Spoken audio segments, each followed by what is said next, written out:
Voici que je contemple les cieux ouverts. Lecture du livre des Actes des Apôtres. En ces jours-là, Étienne, rempli de la grâce et de la puissance de Dieu, accomplissait parmi le peuple des prodiges et des signes éclatants.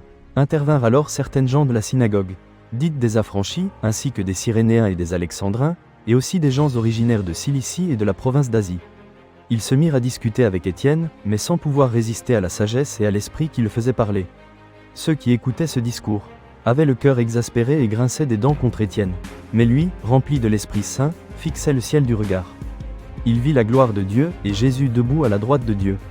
Il déclara : « Voici que je contemple les cieux ouverts et le Fils de l'homme debout à la droite de Dieu. » Alors ils poussèrent de grands cris et se bouchèrent les oreilles.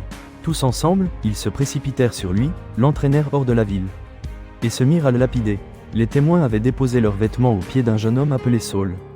Étienne, pendant qu'on le lapidait, priait ainsi : « Seigneur Jésus, reçois mon esprit. » Puis, se mettant à genoux, il s'écria d'une voix forte : « Seigneur, ne leur compte pas ce péché. » Et, après cette parole, il s'endormit dans la mort. Parole du Seigneur. Prenons un moment pour méditer sur ces paroles. Saint Étienne, au cœur de la persécution, ne s'attarde pas sur la haine. Son regard, rempli de l'Esprit Saint, se fixe sur le ciel. Et il voit les cieux ouverts, Jésus debout à la droite de Dieu. Quelle vision de foi! Dans nos vies, face aux défis ou aux paroles blessantes, où portons-nous notre regard? Étienne nous rappelle que le Christ est toujours là, présent, debout pour nous soutenir. Il est notre espérance et notre force. Puissions-nous, comme lui, lever les yeux au-delà des épreuves, reconnaître la présence aimante de notre Sauveur.